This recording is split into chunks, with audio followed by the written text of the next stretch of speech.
Hi, my name is Haley, and this is dark chocolate brownies with a secret ingredient, beets.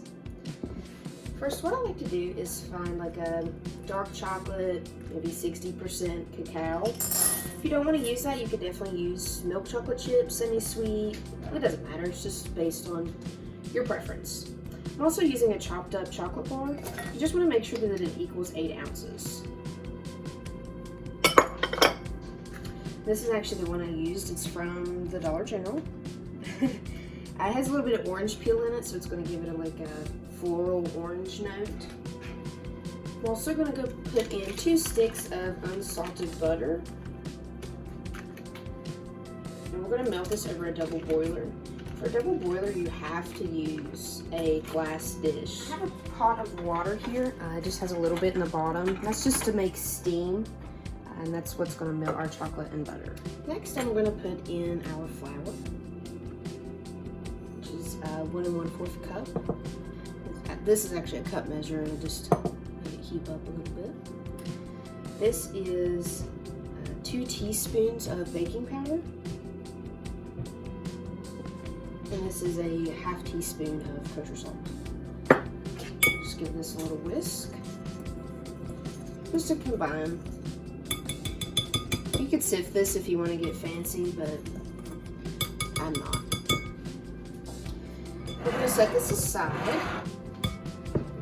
Next, we're going to go over here to our stand mixer. If you don't have a stand mixer, you could definitely use like an electric beater or even just a regular whisk. Just might have to do it a little bit longer.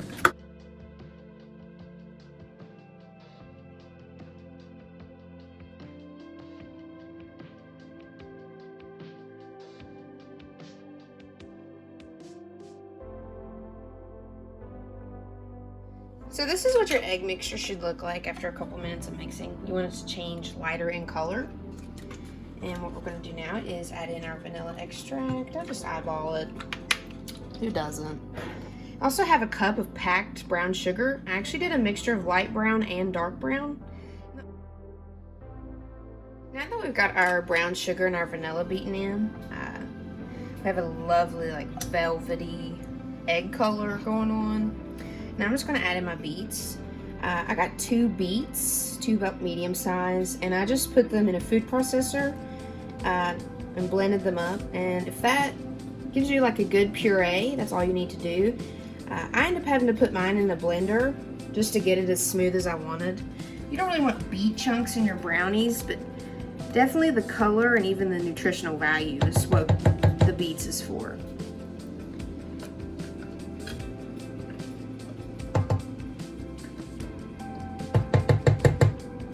Now that that's all added in, we're just going to give it another little mix. Here I just have like a standard 9x9 square pan. And I cut a little piece of parchment to fit in the pan, so that way when it's down in here and your brownies are done, you can just lift up the parchment. Really makes life a little easier. But if you don't have parchment, you can just spray it with a little pan. And I like to give it a generous spray. And then I'm going to put my parchment down in the bottom. Kind of stick it to the corners as best you can. I'm going to give it another very, very light coat over the paper. Now that we've got our beets mixed in, you can see this like super pretty magenta color. And what we're going to do now is we've got our melted butter and chocolate. And when you're melting your butter and chocolate, just make sure that you're stirring it enough, because it can scorch really easily.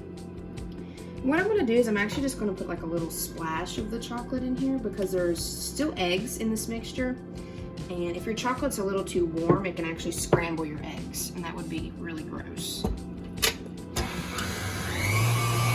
Now that our mixture has been brought up to temperature, I'm going to go ahead and add in the rest of our chocolate.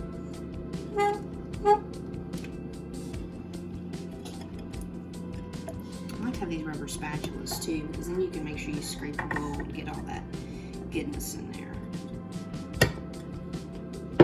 And give this another mix. Now that all your chocolate is combined, you're just going to go ahead and add in your flour.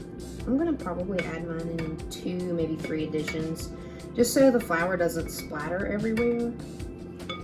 We'll go ahead and mix that in. Now I'm going to go ahead and just add in the rest of the flour.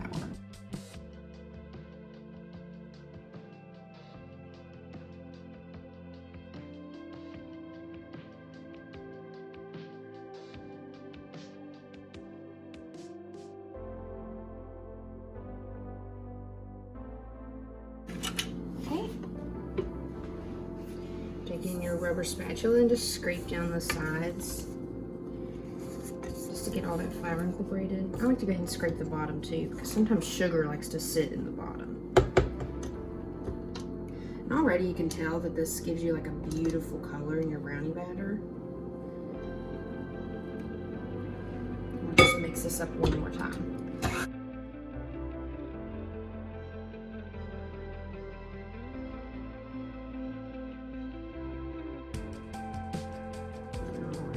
That looks done to me. I'm just going to take this off the stand mixer.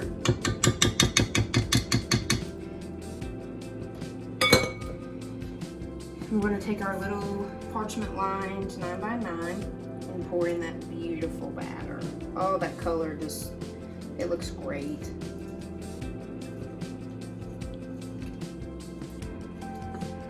Brownie batter is kind of one of those loose batters too, so once you get it in the pan, it kind of just evens out itself. I'm going to go ahead and take it to the oven. 350 for 30 minutes to 40 minutes, just until it's done and a little shiny on top. Our brownies have finished baking, and it really produced a nice dark red color. Almost reminds me of like a red velvet cake. See how easy it was to pull that out of that pan?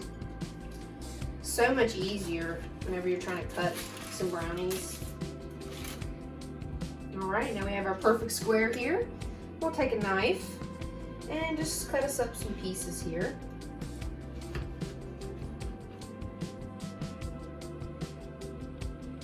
Everybody likes a nice big piece of brownie. Maybe a little ice cream, maybe some whipped cream and berries. You really can't go wrong. Brownies are a huge crowd pleaser too.